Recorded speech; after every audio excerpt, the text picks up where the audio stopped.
I'm sure you've heard the news.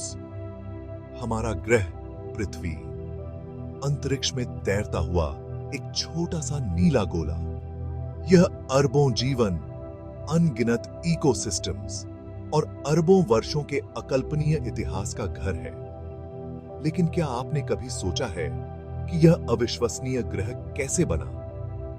धूल और gas का एक घूमता हुआ बादल कैसे उस जीवंत दुनिया में बदल गया जिसे हम आज जानते हैं? पृथ्वी के निर्माण की कहानी कॉस्मिक कोलिजन्स, ज्वलंत शुरुआत और समय की धीमी स्थिर प्रगति की कहानी है।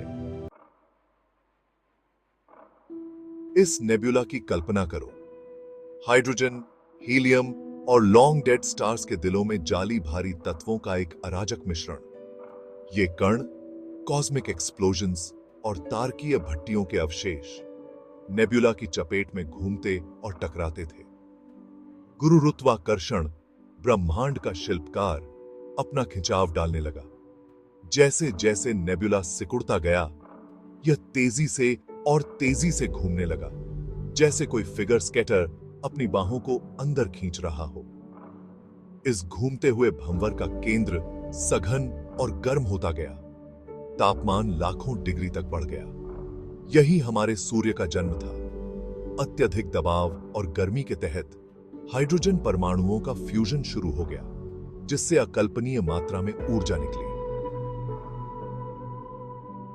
यह न्यूक्लियर फ्यूजन, सितारों का इंजन, हमारे सूर्य को प्रज्वलित करता है और प्रारंभिक सौर मंडल को प्रकाश और गर्मी से नहलाता है।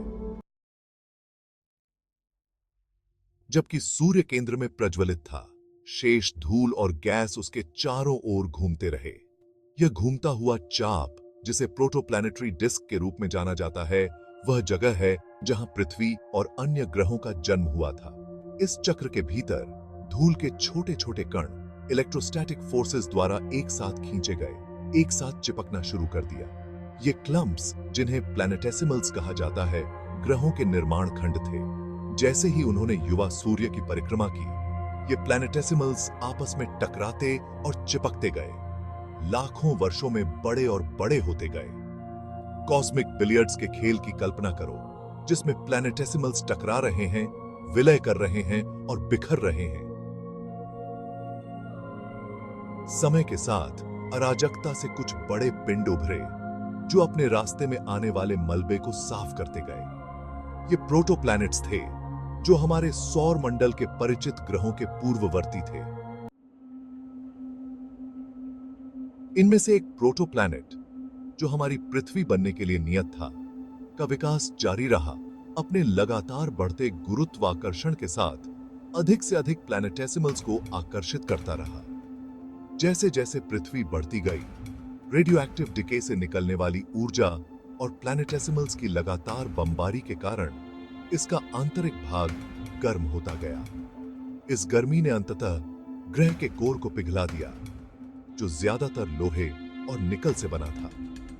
हल्के तत्व जैसे सिलिकॉन और ऑक्सीजन सतह पर आ गए, जिससे एक पिघला हुआ क्रस्ट बन गया। पिघली हुई चट्टान की एक गेंद की कल्पना करो, जो लाल गर्म चमक रही है और लगातार प्रभावों से जख्मी है।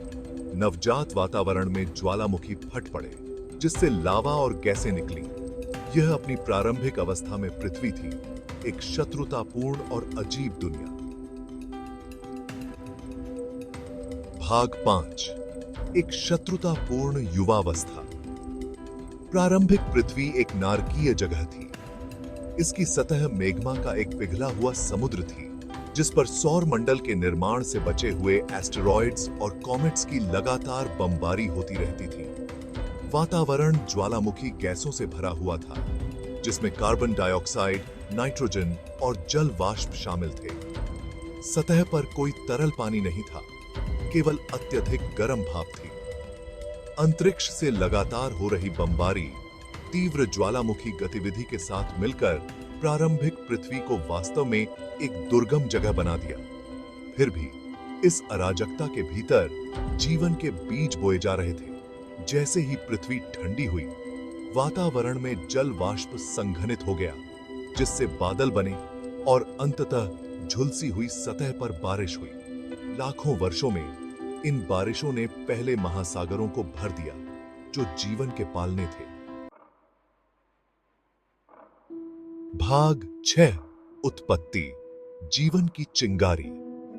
पृथ्वी पर जीवन का उद्भव विज्ञान के सबसे बड़े रहस्यों में से एक है। हम नहीं जानते कि जीवन कैसे या कहां शुरू हुआ, लेकिन हम जानते हैं कि यह अरबों साल पहले शुरुआती महासागरों में हुआ था। शायद लहरों के नीचे, ज्वालामुखी झरोखों में, या सूरज की रोशनी से नहाए पानी के उथले कुंडों में पहली सरल जीवन रूपों का उदय हुआ। ये एकल कोशिका वाले जीव हमारे दूर के पूर्वज अपने पर्यावरण से ऊर्जा का दोहन करने और खुद को दोहराने में सक्षम थे। अनगिनत पीढ़ियों से वे विकसित और विविध हुए, अंततः पृथ्वी पर सभी जीवन को जन्म दिया।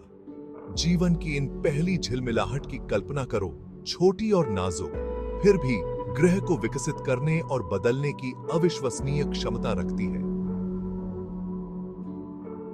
इन विनम्र शुरुआत से जीवन का वृक्ष शाखाओं में बंट जाएगा, अंततः उन सभी पौधों, जानवरों और सूक्ष्म जीवों को जन्म देगा जो आज हमारी दुनिया में रहते हैं। Jotsi हमारी की संभुही आमसा। भाग 7 जीवन की सांस। जीवन ने ग्रह को बदलना शुरू कर दिया जिसने इसे जन्म दिया था। सबसे महत्वपूर्ण परिवर्तनों में से एक फोटोसिंथेसिस का उदय था, जिससे ऑक्सीजन एक उपोत्पाद के रूप में निकला। इस प्रक्रिया ने धीरे धीरे पृथ्वी के वातावरण को बदल दिया, जहरीले कार्बन डाइऑक्साइड को सांस लेने योग्य ऑक्सीजन से बदल दिया। यह ग्रेट ऑक्सीडेशन इवेंट पृथ्वी के इतिहास में एक महत्वपूर्ण मोड़ था, जो अधिक जटिल जीवन रूपों के विकास का मार्ग प्रशस्त करता था। भाग 8 एक बदली हुई दुनिया। अपनी ज्वलंत शुरुआत से लेकर जीवन के उद्भव तक पृथ्वी ने एक उल्लेखनीय परिवर्तन किया है। अरबों वर्षों में महाद्वीप खिसक गए हैं, पहाड़ उठे हैं और नष्ट हो गए हैं, और हिमयुग आए हैं और चले गए हैं। जीवन विकसित और विविधतापूर्ण है, जो ग्रह के हर स्थान को भरता है, सबसे गहरे महासागरों से लेकर सबसे ऊंचे पहाड़ों तक। आज हम जीवन से भरपूर ग्रह पर रहते हैं, जो समय की अविश्वसनीय शक्ति, संयोग और विकास के स्थायी बल का प्रमाण है। पृथ्वी एक गतिशील और हमेशा बदलती दुनिया है, जो भूवैज्ञानिक शक्तियों और जीवन के जटिल जाल दोनों से आकार लेती है। जैसे ही हम अंतरिक्ष की विशालता को देखते हैं, हमें याद रखना चाहिए कि हमारा ग्रह ब्रह्मांड में एक अनमोल और अद्वितीय नखलिस्तान है। यह हम पर निर्भर है। इस अविश्वसनीय विरासत के उत्तराधिकारी आने वाली पीढ़ियों के लिए अपने घर की रक्षा करें और उसे संजोएं। आइए हम सब मिलकर इस ग्रह को और भी सुंदर और सुरक्षित बनाएं। आज ही कदम उठाएं और पृथ्वी के भविष्य को संवारें।